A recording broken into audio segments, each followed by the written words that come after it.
Hello tout le monde, c'est Redfish et on se retrouve aujourd'hui pour un test. Ça fait très longtemps que j'ai pas fait de petits tests et de trucs, de nouveautés en fait dans mon matériel artistique, mais en fait il y a un moment déjà, mes parents sont allés au Portugal et ils m'ont ramené ça. C'est trouvable je crois en France et en fait c'est de la poudre de graphite, donc en gros c'est comme si tu prenais ton crayon, tu le réduisais en poudre et tada. Donc on va tester tout ça. Je sais pas du tout ce que ça va donner, j'en ai aucune idée. Mais ça promet d'être marrant, why not? Ça va être salissant aussi. Donc on va tout de suite ouvrir mon sketchbook pour faire les premiers tests un peu de différentes opacités qu'on peut éventuellement obtenir avec cette poudre que j'avais du coup jamais utilisée. Donc on va l'ouvrir aussi. Et c'était assez chouette à ouvrir avec ce petit fil là, un petit peu galérant, mais ça marche assez bien comme système de fermeture. Donc l'avantage avec ce paquet, c'est que c'est une fermeture qu'on peut simplement reclipser un peu comme certains paquets de fromage par exemple. C'est une fermeture facile et en vrai ça fonctionne assez bien, donc je m'en suis servi un petit peu dans un de ces pots en verre que j'ai par millions. Et cette dose là m'a suffi à faire tout ce que j'ai fait par la suite. J'en ai pas du tout repris, donc il n'y a pas besoin de beaucoup. Donc là j'en ai simplement pris sur le doigt et j'ai commencé à faire un peu des petits tests de smudge comme ça avec le doigt. Et après je suis passée aux choses sérieuses, c'est-à-dire que cette poudre elle est soluble avec l'eau. Donc voilà, le travail intéressant c'était de prendre un pinceau et puis jouer un peu avec cette poudre, me la mélanger avec de l'eau, la prendre directement sur le pinceau, etc. Donc j'ai voulu tester les diverses tonalités qu'on pouvait faire avec cette poudre. Du coup, j'ai aussi testé à quel point c'était granuleux, comment ça se mélangeait sur le papier quand on repassait de l'eau à certains endroits, etc. Enfin, ouais, voilà, j'ai un peu expérimenté autant que je pouvais sur le papier comme ça pour essayer de voir comment est-ce que le médium fonctionne quand il est mélangé avec de l'eau, etc. Et qu'avec le pinceau, comment on transporte le pigment avec les poils du pinceau, etc. Parce que c'est pas du tout pareil que de l'aquarelle.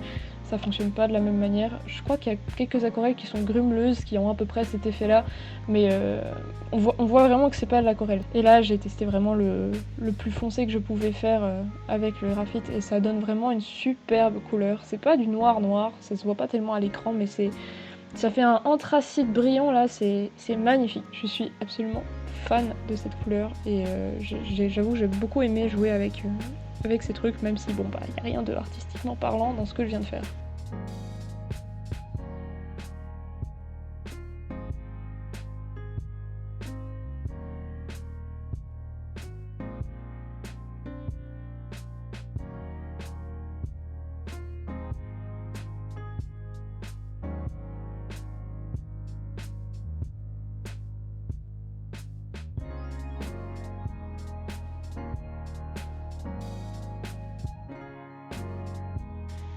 Donc sur le côté, j'ai sketch un truc qui pouvait passer pour pouvoir tester vraiment toutes les facultés de ce médium. Donc j'ai commencé par un pigment très dilué pour faire la peau blanche de cette fille.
Donc comme c'était pas tellement possible de cacher tous les coups de pinceau, qu'on pouvait de toute manière les voir, je me suis dit que le mieux c'était de pas essayer de cacher ça au péril de ma vie, mais plutôt de jouer avec le fait qu'on voit les traces de pinceau. Donc en fait j'ai fait ces coulures etc, ça me permettait vraiment de tester tout ce que je pouvais faire avec.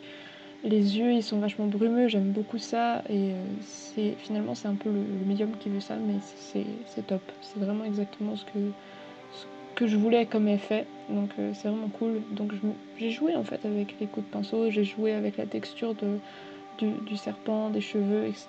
Et puis de ces coulures de je ne sais pas trop quoi, si c'est de l'encre ou si c'est du sang ou si c'est simplement de la poudre de graphite. Mais en gros, je me suis vraiment beaucoup amusée à faire toutes ces choses et c'était vraiment cool.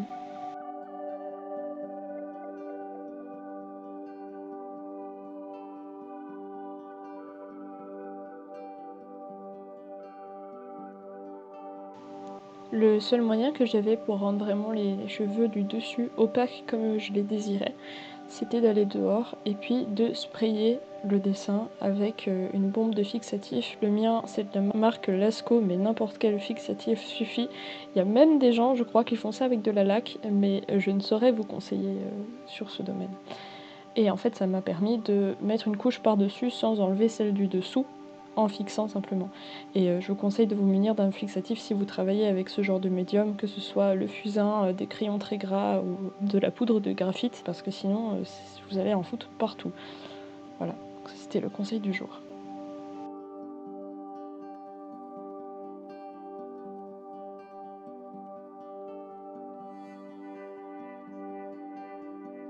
Donc je suis assez contente du résultat, c'est vraiment ce que j'avais en tête en fait pour tester ce médium, donc vraiment je suis contente de moi, j'ai pas eu de moment où je me suis dit ah quelle horreur, et tant mieux. Donc voilà, je suis contente et j'aime bien travailler avec cette poudre de graphite. Après c'est pas forcément le truc le plus pratique étant donné qu'on en fout vraiment, mais vraiment partout, mais c'est cool une fois de temps en temps de bosser avec un truc bizarre comme celui-là.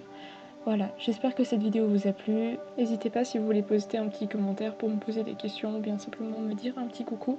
Et puis évidemment tous les likes sont appréciés. Je vous fais de gros bisous et à la prochaine fois.